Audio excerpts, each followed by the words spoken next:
In this video, we will be discussing about few more problems under stability of a system.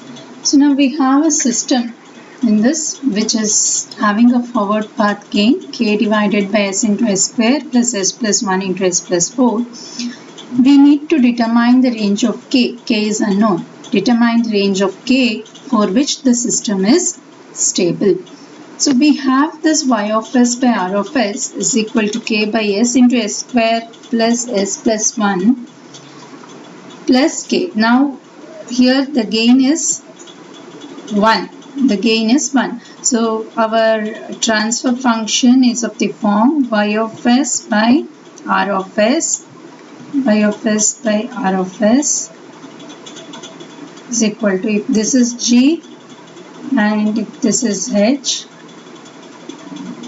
a closed loop transfer function will be of the form g of s divided by 1 plus g of s into h of s, for which we obtain this particular transfer function. So from this transfer function, we have to consider only the characteristic equation. We know the characteristic equation is 1 plus g of s h of s equal to 0.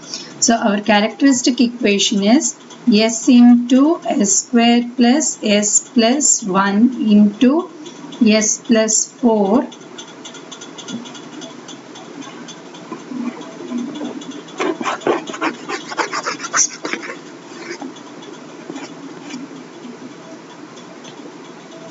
plus k equal to 0. On simplifying, we get s to the power 4 plus 5s cube plus 5s square plus 4s plus k equal to 0. Now we have the characteristic equation with highest order of s, which is 4, and we have to find the value of k for which the system should be stable. So to satisfy the necessary condition, all the values should be non-zero. We have all the values of all the coefficients to be non-zero, and k also should be positive. Then only the system will be stable. We will construct a roots array. So from this equation, the highest power of s is 4. So we have s to the power 4. Then the coefficients are 1, 5 and k. So the first row elements are 1, 5, k. Next power is s cube. So we have s cube over here. So the coefficients are 5 and 4. So 5 and 4. So based on this coefficients, we will obtain the third row elements, which on finding the determinants, you get 21 by 5, and 5 into k minus 1 into 0 by 5 gives you k. It is also k. So the next fourth row, on multiplying, on finding the determinant, you get it as 84 by 5 minus 5k divided by 21 by 5. The last row you get it as k. So the condition for stability is the first column elements should not change the sign. That means all should be positive. So if we see the last row, we have k. So this k should be greater than 0.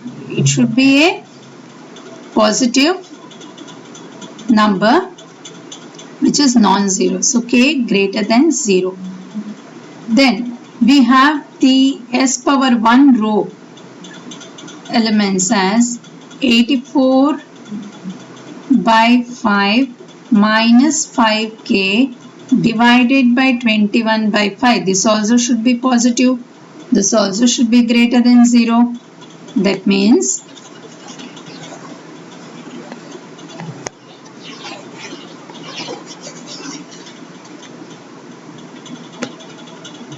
84 by 5 minus 5k is greater than 0, or 84 by 25 is greater than k. That means k is less than 84 by 25.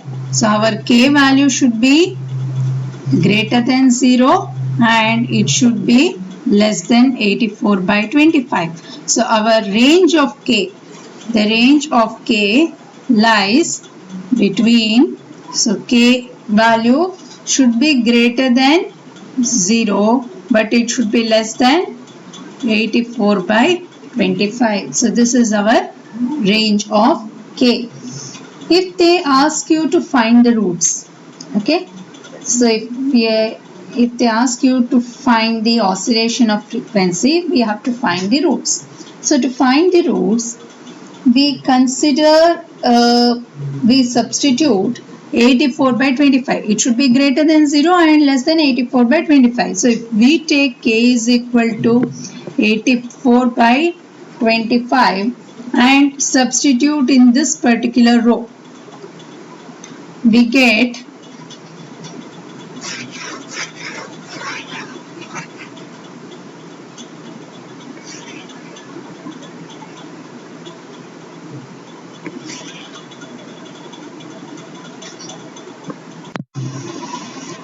we get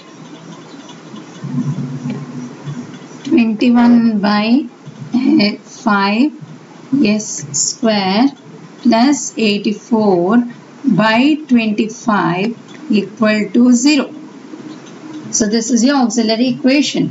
So on simplification gives you s is equal to plus or minus j root 4 by 5. So it is of the form s is equal to plus or minus j omega naught, where omega naught is our frequency.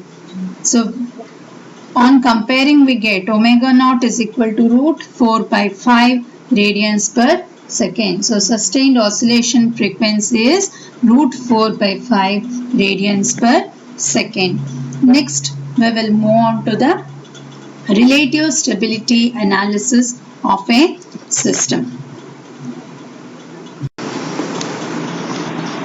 Next topic is relative stability. So with the root stability criteria which we use, it tells us whether the system is stable or not. So once we have confirmed that our system is stable, that is all the roots of the characteristic equation is in the left half of the S-plane, then we can determine the relative stability where it is concerned with the properties of the transient behavior of the system, like peak overshoot, settling time, rise time and so on. So the root stability criterion actually is not related to find the relative stability of a system, but we can use root stability criteria in order to find the relative stability of a system. So what we have here is, we have the S-plane, this is the imaginary and this is the real axis and imaginary axis. Say suppose we have either a real root or we have a complex conjugate pair of roots on this vertical line in the S-plane. It is denoted by the root is minus sigma. So S is equal to minus sigma is the root where this sigma is greater than 0. It is greater than 0. So our time constant tau, we write it as 1 by sigma. That means this is inversely proportional. So if we have a smaller time constant, that is the transient response which corresponds to a smaller time constant, it decays faster and therefore it is dominated by the roots with larger time constants. So the largest time constant which is associated with the system, it can be obtained by having a minimum distance because they both are inversely proportional. So minimum distance of the characteristics roots from the imaginary axis. So what we do is we substitute S is equal to S cap minus sigma in the characteristic equation, and on the trial and error basis we find the minimum distance of the roots from the imaginary axis and hence the largest time constant associated with the signal. Actually we use root stability criteria to find the relative stability. So what we are supposed to see is if there are no sign changes in the first column of the array for the polynomial developed for S cap, not for S, we have to construct the roots array for S cap.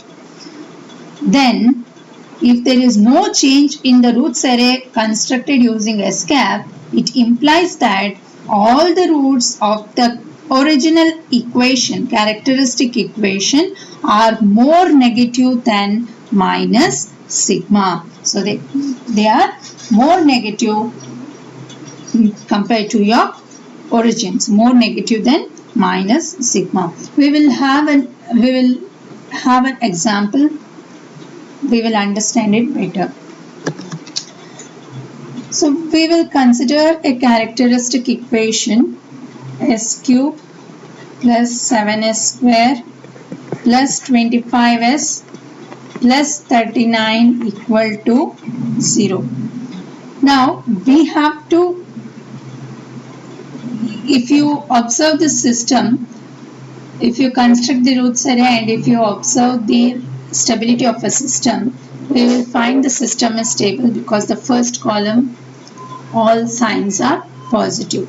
Now what we have to do is we have to find the relative stability. Only once we confirm absolute stability, that means all the roots lie in the left half of the S-plane, we can find the relative stability.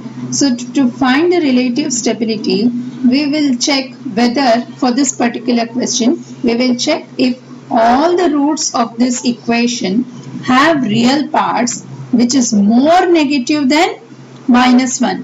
Whether the roots are real and more negative than minus 1. That is what we'll find. So for this, we have to construct a polynomial of S cap. So substitute S is equal to S cap minus sigma. Our sigma over here is 1. So we will substitute it as S cap minus 1. So S is equal to S cap minus 1 has to be substituted in this particular original characteristic equation. So for which we get f of S cap is equal to S cap cube plus 4s cap square plus 14s cap plus 20. This is what we get. Next, we have to construct a polynomial of S cap. So our highest power is 3, so S cap 3, S square, S to the power 1 and S to the power 0. So our coefficients are 1 and 14. Second one is 4 and 20. So when we have this 4 and 20, so both 4 and 20 we can divide it by 4, wherein we get 1 and 5. So our second row elements are 1 and 5. So we will find the third row elements. It is 14 minus 5 by 1, which is 9. And this is 0. Next is 9 into 5 minus 0 divided by 9, which gives you 5. So now we see that all the values in the first column of the roots array are positive. That means all the roots of the original characteristic equation are more negative than minus 1, because this equation we have got it by substituting S is equal to S cap minus sigma. So all the roots are more negative than minus 1. Hope you have understood the problems of stability using Routh's stability criteria.